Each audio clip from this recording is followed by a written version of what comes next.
ইউনূস সরকারকে এখন একটা ভালো নির্বাচন দেওয়া ছাড়া তাদের আর কোনো সেফ এক্সিট নেই। ইউনূস সরকার নির্বাচন বানচালের যত ধরনের প্রচেষ্টাই হোক না কেন, তারা আসলে এটাকে ট্যাকেল দেবে। সকলের জন্য সুখের একটা বাংলাদেশ আমরা বিনির্মাণ করবো, এটাই আমাদের প্রত্যাশা। নির্বাচন যে হতে হবে সে কথাটা আমরা দীর্ঘ সময় ধরে বলে এসেছি। কারণ বাংলাদেশটাকে যদি আমাদের স্টেবিলিটির দিকে নিয়ে যেতে হয়, তাহলে আমাদের একটা অন্তর্বর্তী সময় এখন পার করছে। সেই সময়টার পরবর্তী সময়টাতেই কিন্তু আমাদের একটা স্টেবিলিটির দিকে যেতে হবে, আমাদের একটা সিস্টেমের মধ্যে দিয়ে ফাংশন করতে হবে। আপনি সবসময় কনসেনসাসের ভিত্তিতে, একেবারে সকলের মতামতের ভিত্তিতে একটা সরকার গঠন করবেন, সকলের সমর্থন এটা সম্ভবপর নাও হতে পারে।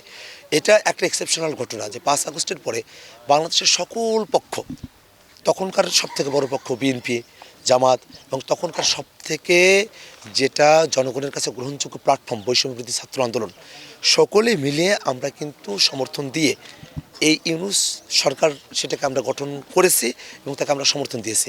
এইভাবে তো সবসময় একটা দেশ চলবে না, সবসময় এইভাবে চলবে না। একটা সিস্টেমেটিক ওয়েতে এটা ফাংশন করতে হবে, একটা জবাবদিহিতার জায়গায় দেশটাকে নিয়ে যেতে হবে। একটা সিস্টেম থাকতে হবে যেখানে নেতা নির্বাচন করা, নেতাকে অপসারণ করা।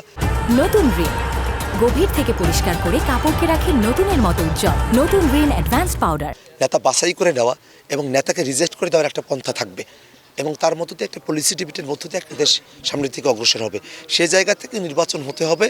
নির্বাচনকে বানচাল করার নানা ধরনের প্রচেষ্টা আছে, কিন্তু আমরা আশাবাদী যে ইউনূস সরকার নির্বাচন বানচালের যত ধরনের প্রচেষ্টাই হোক না কেন, তারা আসলে এটাকে ট্যাকেল দেবে, তাদের স্বার্থেই তারা ট্যাকেল দেবে। কারণ ইউনূস সরকারকে এখন একটা ভালো নির্বাচন দেওয়া ছাড়া তাদের আর কোনো সেফ এক্সিট নেই।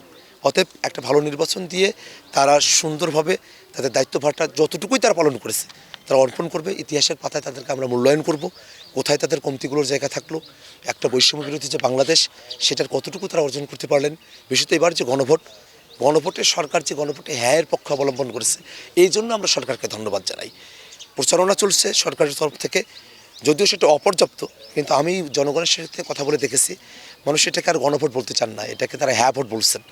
তো এটা কিন্তু একটা স্বতঃস্ফূর্ততার জায়গায় গেছে।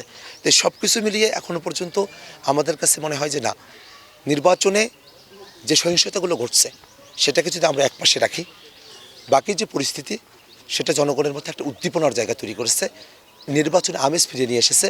তরুণরা যারা আছে তারা আসলে এবারের নির্বাচনে দেখবেন নানা ধরনের রিল, নানা ধরনের ভিডিও, তার নিজেদের বক্তব্য, এবং অনেকে নানা ধরনের কন্টেন্ট তৈরি করছেন যে ভোটারের কাছে গিয়ে জোর করে পা ধরে ভোট চাচ্ছেন, বা এই যে টাকা পয়সা দিয়ে ভোট করার যে বিষয়টা, যে এমন একটা ফলদায়ী বৃক্ষ নয় তেমন একটা বৃক্ষ রোপণ করে সেখান থেকে ফলের আশা করাটা যেমন, এমন নেতার কাছ থেকে যার কাছে ফল পাওয়া যাবে না তাকে ভোট দেওয়া হচ্ছে যেমন, এই যে ধরনের কন্টেন্টগুলো তারা তৈরি করছেন।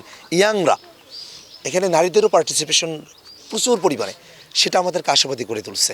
এবং আমাদের যে ভবিষ্যৎ প্রজন্ম, তারা যেভাবে, আমি যখন আমার দিক দিয়ে বুঝি, যখন আমরা রাস্তা দিয়ে যাই, যখন আমাকে দেখে তারা, তখন আমার নাম ধরে আর না, তারা শাপলাকলি পরে যখন ডাক দিয়ে ওঠে, তখন তারা শাপলাকলি বলতে থাকে।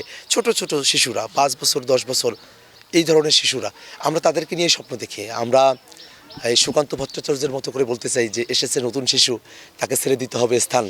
আমরা সেভাবেই আমরা স্থানটা ছেড়ে দেব, এবং সেটাকে খুবই গোছানো, একটা পরিবেশ সম্মত এবং একেবারে প্রেশারি মুক্ত, হয়রানি মুক্ত, সকলের জন্য সুখের একটা বাংলাদেশ আমরা বিনির্মাণ করবো, এটাই আমাদের প্রত্যাশা।